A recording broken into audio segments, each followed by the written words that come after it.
Christmas Day of 1776 was not merry for George Washington and his army. The war was not going well. Except for a few small isolated victories, Washington's campaign against the British consisted mostly of retreats, defeats, and narrow escapes. There was little money to buy supplies for the army, and even less money to pay the soldiers.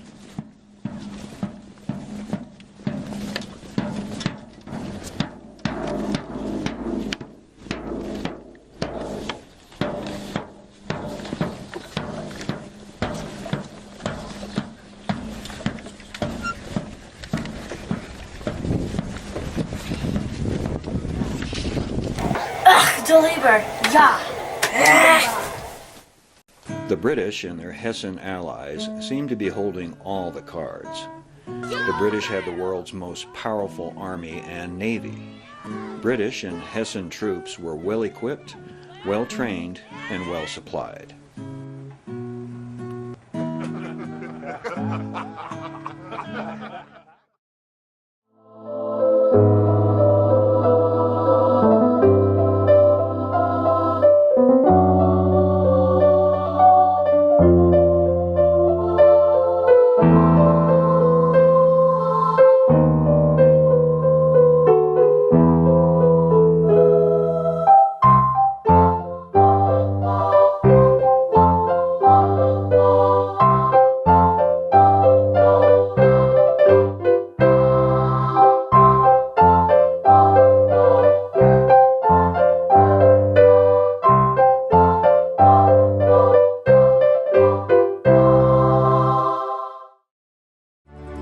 The British Empire reached into nearly every corner of the world, from southern Asia to North America, to Australia, to the Caribbean Sea. British armies conquered the indigenous peoples, exacted tribute, established trade, and mostly kept the peace. Though very wealthy, Great Britain did not have population enough to field an army large enough to police so many parts of the world. The leader of the British Empire, King George III, used family connections and was able to hire soldiers from certain princes in Germany. Many of these soldiers were from the area around Frankfurt, Hesse Kassel, and Hesse Darmstadt. These professional soldiers, called Hessians, were often forced into the army. They were not well paid, earning only 25 cents a day. But they were well trained, had a fearsome reputation, and generally they were very loyal to King George III and the British cause.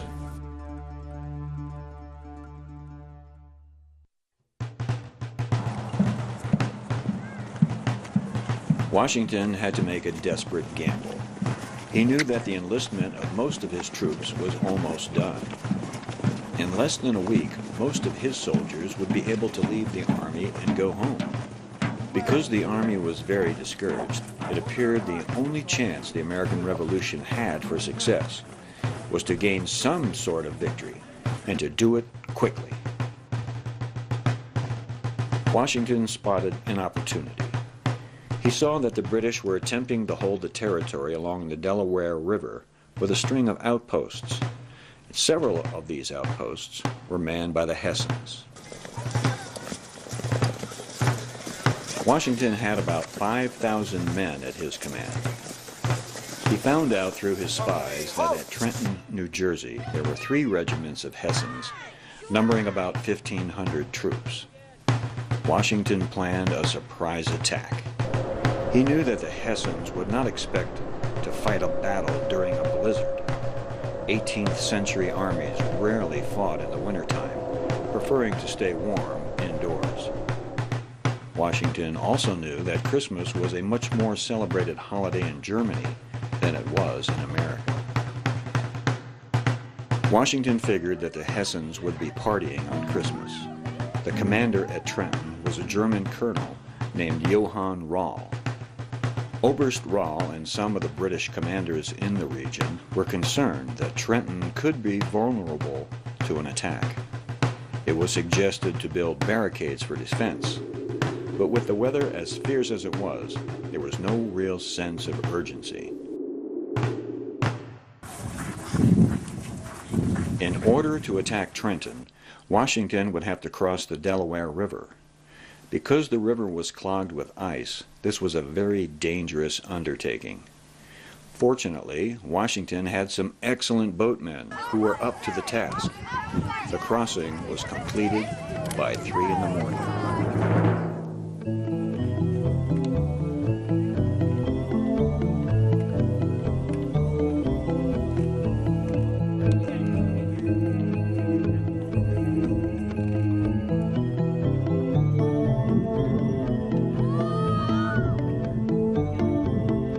Although only 2,500 Americans were able to cross the river late that Christmas night, they did manage to bring along 18 cannons.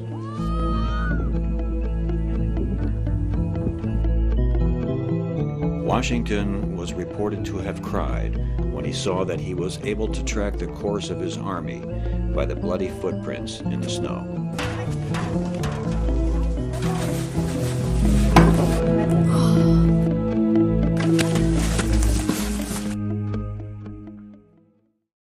In the early morning of December 26, Washington sent some of his German-speaking men ahead to stop anyone traveling to or from Trenton. A civilian loyalist spotted Washington's army and managed to make his way to Trenton. He was able to get a note to the Hessians warning of the Americans' approach.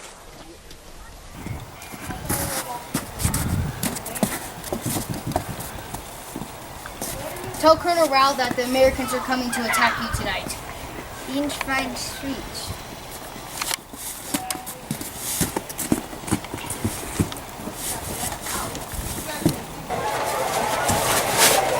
Ugh, Morgan.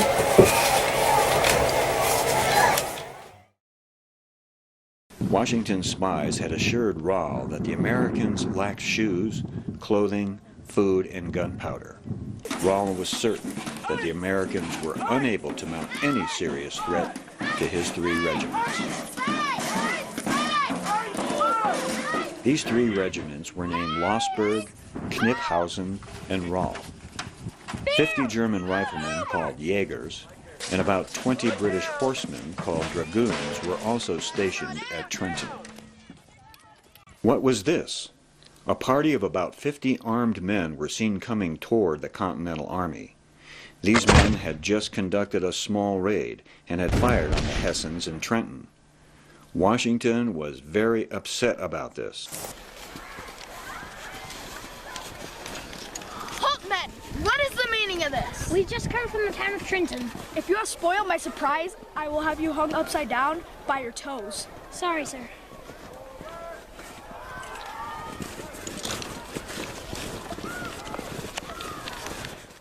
Actually, the little raid helped Washington to keep his surprise.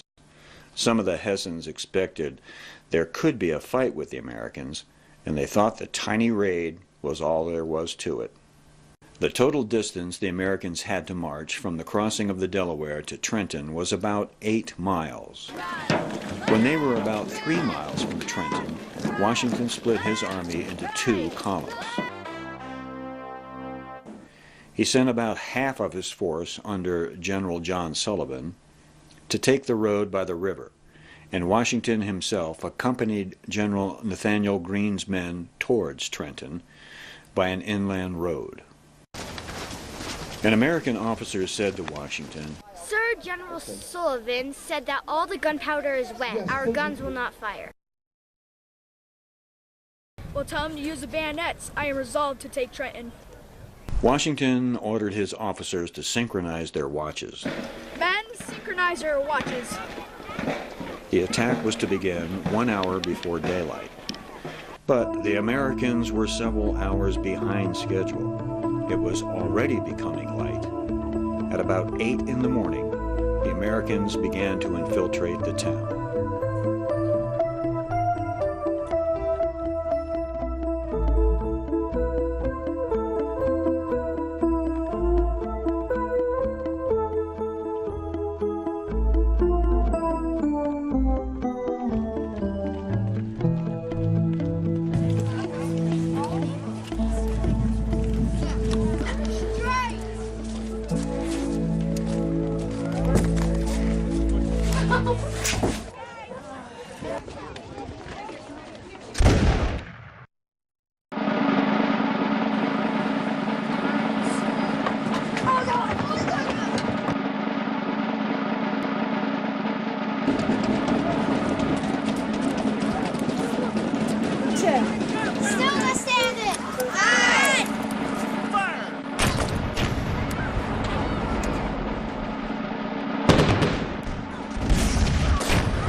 The Hessians made an attempt to retake their cannons with a bayonet charge, but this attack was quickly broken up by American musket fire and cannons firing grape shot.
Finding that the bridge to escape Trenton had already been taken by General Sullivan's Continentals, the Hessians fell back to an orchard to regroup.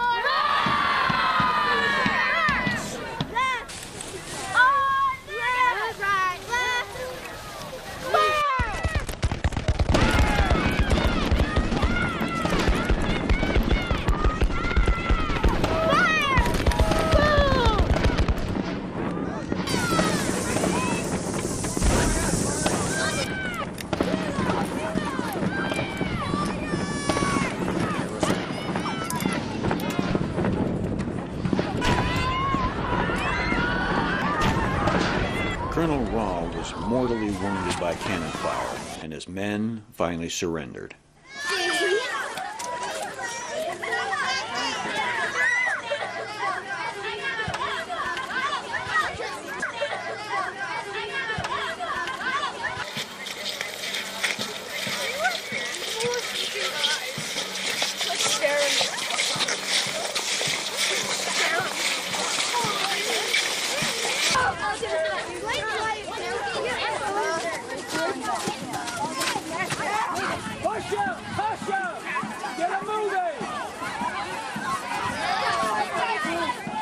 Concerned that the British would launch a powerful counterattack to free the captured Hessians, Washington moved quickly to take his prisoners for safekeeping back across the Delaware.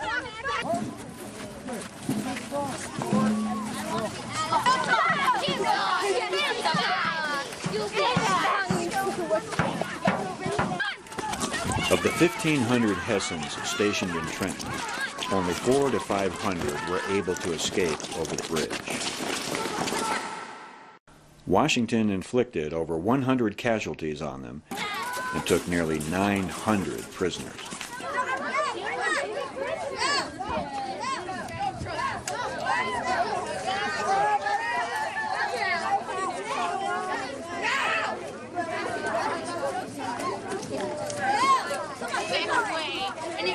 Washington did not lose a single soldier in the battle itself, although 2 of his men froze to death on the march to Trenton. A British officer said, upon hearing of the capture of the 3 Hessian regiments at Trenton, I wouldn't have believed that all the rebels in America could have captured that brigade.